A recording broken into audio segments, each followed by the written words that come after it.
Now let's discuss a little bit of the Surangama Sutra.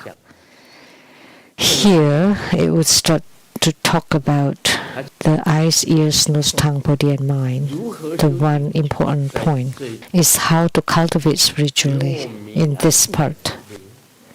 By the two appearances of light and darkness, attached to the lucid, wondrous perfection, seeing arises. The essence of seeing reflects forms. Together with forms, it becomes the root. The source of the root is called the pure four great elements. Thus it is called the physical eye, shaped like a grape. The floating root and four dust flow and rush toward forms. Our eyes, because there is light, you can see. I would put it into simple words so you can understand. Because there is light, you can see colors and forms. You follow the forms, then thoughts appear.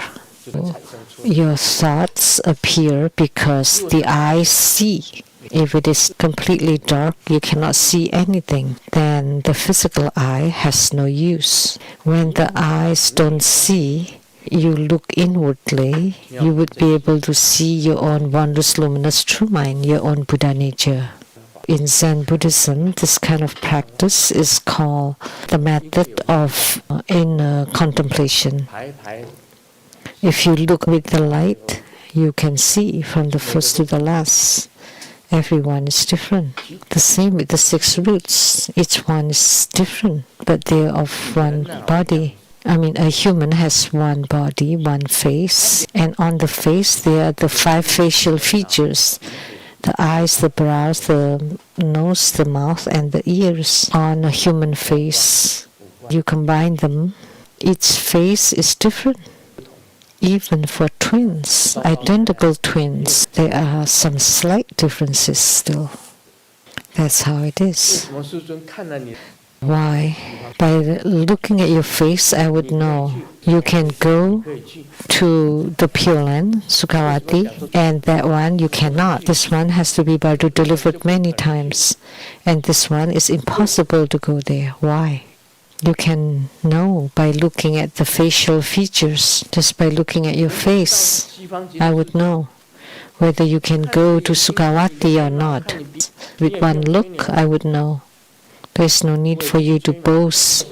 That's the fact. I would know what you have done. Of course I know. It's written on your face.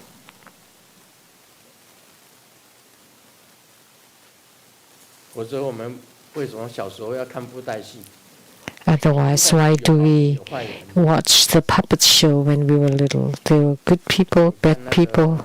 I went every day secretly to watch puppet show. When the good person came out, they have good look, good face, very dignified. When the bad person, they have sticking brows and teeth. After looking at those faces long enough, now looking at your faces, you're all wearing different face. I know who is good person, who is bad person immediately. I can tell when the five facial features are combined, and on top of it, the intangible qi, the energy, the aura, the spirit. Whether you have wisdom or not, you can tell from the brows and the eyes. Do you have money? From the nose. You will live a long life. From the ears. Do you have extramarital affairs? I can tell from the temples, the colors of the temples. And from the hair, whether you can lead many people is from the chin. And whether your siblings are in harmony, you can tell from the eyebrows. How can you not tell? They're all written on your face. Whether you can be reborn in the Pure Land or in Buddhaverse, how can I not know? Of course I know. What Sakyamuni Buddha says is very accurate. Because there is light, you can see forms of all beings. Because you see the forms, then your mind is affected. Thoughts appear. And this part talked about the eyes. It uses a attached or glued to. The eyes are glued to the forms. Why are there so many men or women? Where are your eyes glued to? Now you have cell phones. Your eyes are glued to the cell phones. So the cell phone affects your brain, your thoughts.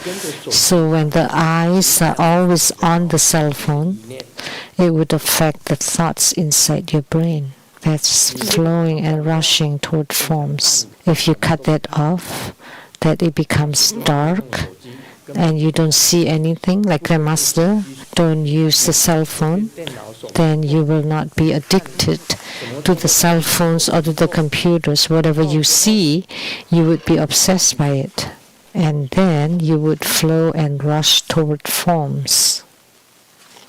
Simply said, spiritual cultivation is as such. From flowing and rushing toward forms, you cut that off.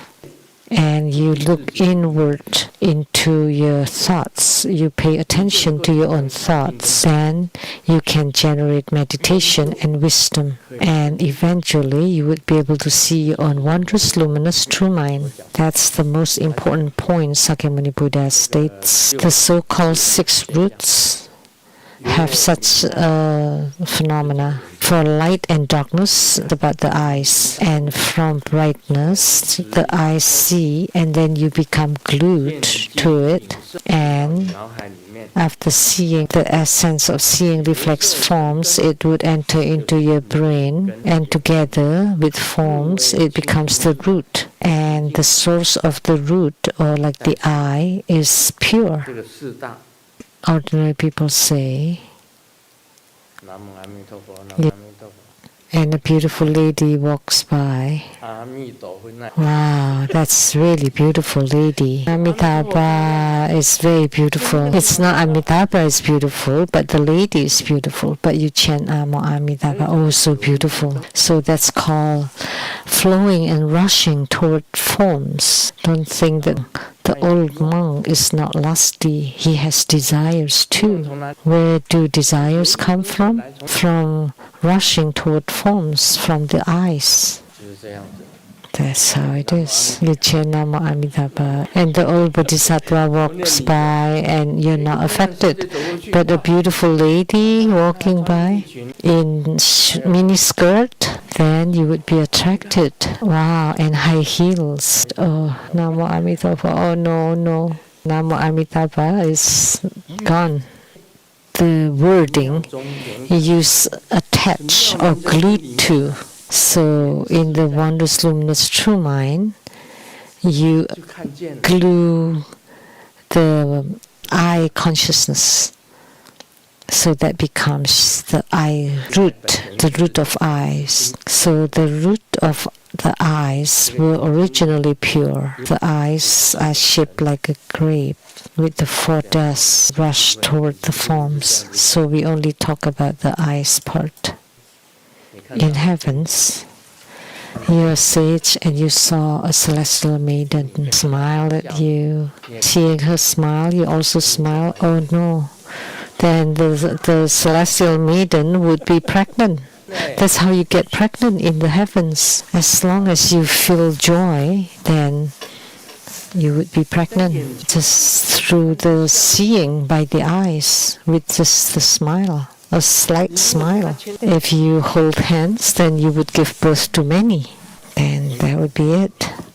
That's what happens in the heavens. In the heavenly realm of desire, you still embrace each other. The male gods and the female goddesses, like the heavenly god, likes the Asura woman, Asura demi-goddesses in the heavenly realm of desire.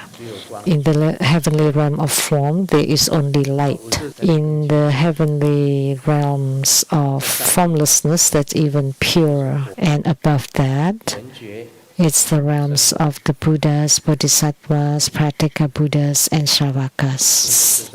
Shravakas are arhats, the 4 sixthly realms. In the heavenly realms of formlessness, only slight. That's why it's called the heaven of no thought and no non-thought.